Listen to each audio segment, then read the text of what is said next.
Hello दोस्तों, मैं हूं रंजीत और आज हम बात करने वाले हैं 2006 में रिलीज हुई psychological thriller film glass house 2 के बारे में। इसका पहला पार्ट 2001 में आया था। अगर आप चाहते हैं कि मैं इसके पहले पार्ट को भी एक्सप्लेन करूं तो मुझे कमेंट बॉक्स में ज़रूर बताना। तो विदाउट वेस्टिंग एनी टाइम शुरू करते हैं मूवी की एक्सप्लेनेशन। तो मूवी शुरू होती है और हम देखते हैं ईव को, जो अपने घर की साफ सफाई कर रही होती है कि तभी उसका हस्बैंड रेमंड आता है, जो बाहर मछली पकड़ने गया था।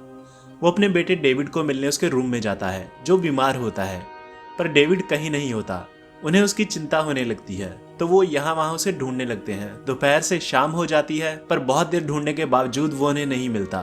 तो फाइनली वो पुलिस में कंप्लेंट करते हैं। अब रात को छानबीन के दौरान उन्हें पास ही एक झील के पास डेविड की जैकेट मिलती है, जिससे ये पता चलता है कि शायद वो उस झील में डूबने से मर गया, पर उसकी बॉडी उन्हें कहीं नहीं मिलती। अब सीन यहाँ कट होता है और इस घटना के 1 साल बाद हम देखते हैं दो बच्चों एबी और ईथन स्नो को, जो एक अनाथ आश्रम में बैठे होते हैं, जिन्होंने हाल ही में अपने माँ बाप को एक एक्सीडेंट में खो दिया था।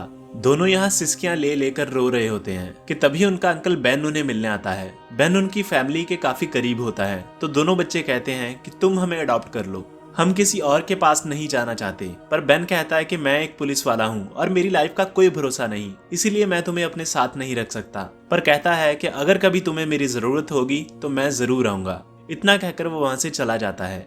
इसी बीच ईव एबी से बातचीत करने आती है और उसे पता चलता है कि वो ईथन को अडॉप्ट करने वाले हैं। पर एबी को निराश देखकर उनका मन बदल जाता है और वो दोनों को अडॉप्ट कर लेते हैं। फिर वो गाड़ी में बैठकर घर की तरफ रवाना हो जाते हैं। सब लोग खुश होते हैं, लावारिस बच्चों को माँ बाप मिल जाते हैं और उन दोनों की सूनी जिंदगी में फिर से रौनक लौट आती है। जब वो घर पहुंचते हैं तो एबी देखती है वो एक सुनसान इलाके में बहुत बड़ा मेंशन होता है। घर पहुंचने के बाद ईव उन दोनों को घर का एक टूर करवाती है और ईथन और एबी को उनका रूम दिखाती है। ईथन का कमरा उन दोनों के कमरे के पास होता है, जबकि एबी का कमरा थोड़ी दूर घर की छत पे होता है। ईथन और एबी अपना रूम देखकर बहुत खुश होते हैं। रेमंड के जाने के बाद एबी कहती है कि मैंने यहाँ पास ही एक झील देखी थी, तो दोनों झील देखने चल पड़ते हैं। यहाँ वो देखते हैं पुलिस इन्वेस्टिगेशन की पट्टियां लगी होती हैं। ईथन झील में नहाने की जिद करता है, पर एबी उसे रोकती है कि तभी रेमंड वहां आ जाता है और उन दोनों को यहाँ से ले जाता है। मैं यहाँ आपको बता दूं कि ये वही झील होती है जहाँ उनका बेटा डेविड डूबने से मर गया था।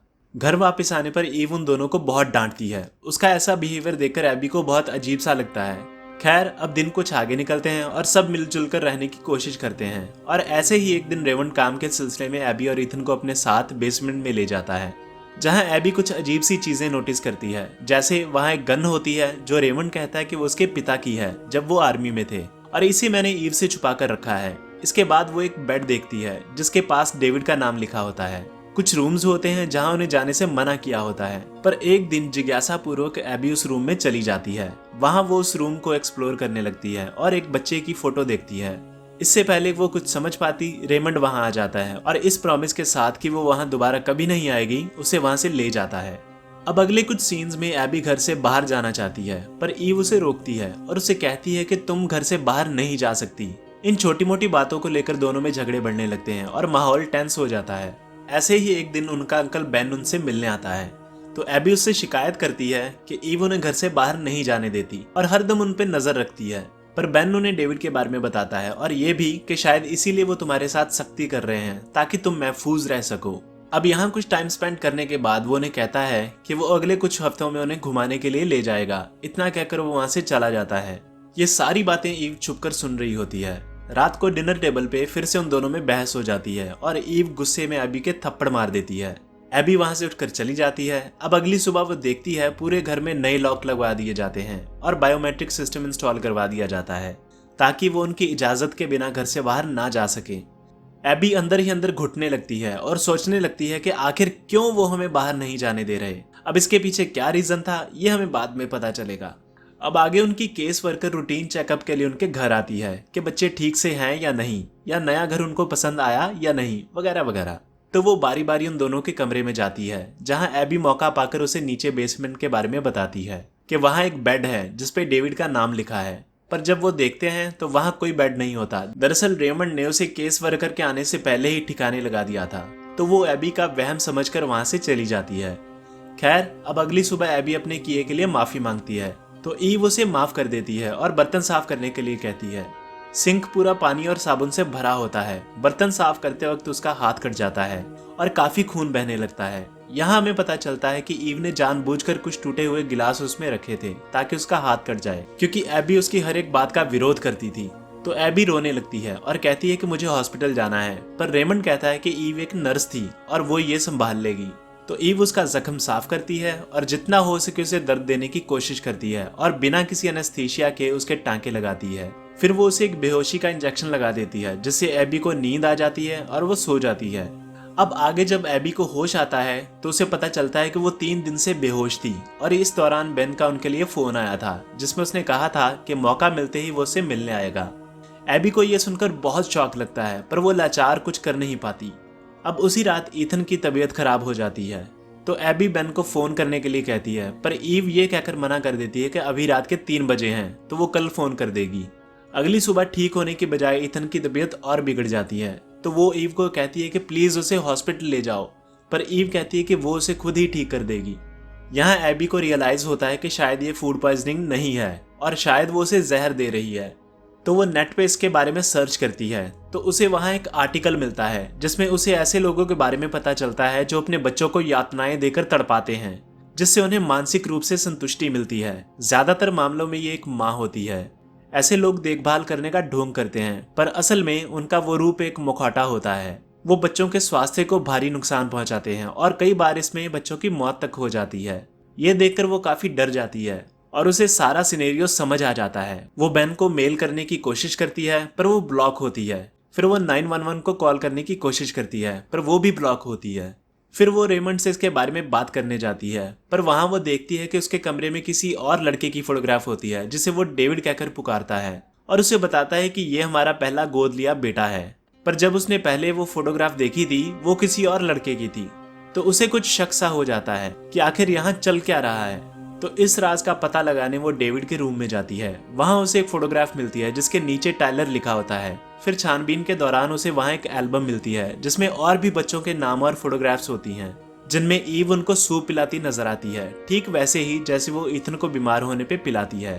तो यहाँ उसे समझ आता है कि इससे पहले भी उन्होंने कुछ बच्चों को गोद लिया था जो ईव की देखरेख में मारे गए, और अब ईथन और उसकी बारी थी।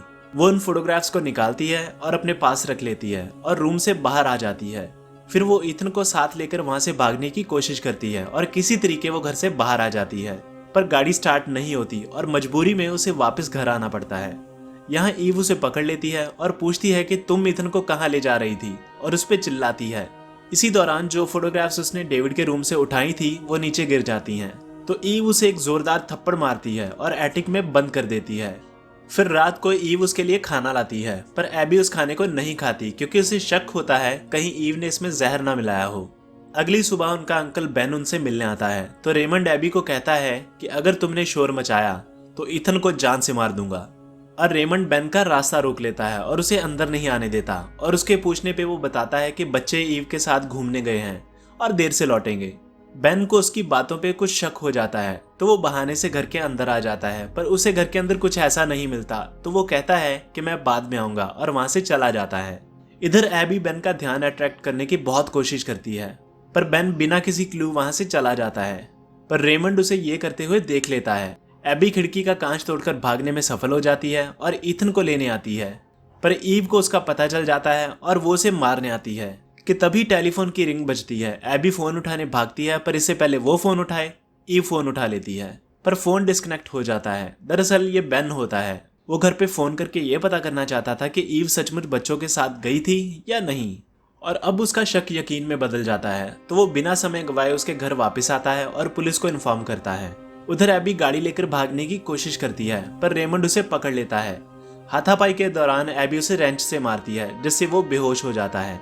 इधर ईव उसे ढूंढती हुई रेमंड के पास आती है और उसे बेहोश देकर और भी गुस्सा हो जाती है। इसी वक्त बेन भी यहाँ पहुंच जाता है और रेमंड को बेहोश देकर अलर्ट हो जाता है, पर ईव उसे बेहोशी का इंजेक्शन लगाकर उसे बेहोश कर देती है। फिर दोनों में हाइड एंड सीक शुरू हो जाता है, और फाइनली जब काफी देर एबी नहीं मिलती तो वो उसे जाल में फंसाने के लिए ईथन से बात करने का झूठा नाटक करती है। एबी उसके झांसे में फंस जाती है और ईथन को देखने के चक्कर में ईव उसे पकड़ लेती है। यहाँ जमकर दोनों में फाइट होती है, जिसमें एबी ईव पे भारी पड़ जाती है और वो उसे सीढ़ियों से धक्का दे देती है। ईव सीढ़ियों से नीचे गिर जाती है और बेहोश हो जाती है। इतने में बेन को भी होश आ जाता है। एबी सारे घर में ईथन को ढूंढने लगती है पर ईथन उसे कहीं नहीं मिलता। फिर फाइनली वो उसे एक बाथटब में मिलता है जिसे ईव ने बेहोशी की हालत में डूबने के लिए छोड़ा था। वो ऑलमोस्ट डूब ही चुका होता है पर एबी उसे बचा लेती है कि तभी ईव उसे पकड़ लेती है और उसे मारने ही वाली होती है कि उसे कोई शूट कर देता है। वो रेमंड होता है। दरअसल रेमंड उससे प्यार करता था और उसके प्यार में वो इतना अंधा हो चुका था कि क्या गलत है और क्या सही वो जानना ही नहीं चाहता था। पर डीप डाउन उसे पता था कि ईव जो कर रही थी वो गलत है, तो अपनी गलती सुधारने के लिए वो ईव को शूट कर देता है। तो फाइनली बच्चों को बचा लिया जाता है और रेमंड को अरेस्ट कर लिया जाता है। लास्ट में बच्चों को हॉस्पिटल ले जाया जाता है और अंकल बेन उनके साथ जाता है। अब यहाँ हम ये अंदाजा लगा सकते हैं कि शायद अंकल बेन ने उन्हें अडॉप्ट कर लिया हो और मूवी यहीं खत्म हो जाती है। तो इसी के साथ आज की वीडियो रैप करते हैं। अगर ये वीडियो अच्छी लगी तो इसे लाइक करें, शेयर करें और सब्सक्राइब करें और मैं मिलूंगा आपसे ऐसी किसी और मजेदार वीडियो में। तब तक के लिए बाय बाय।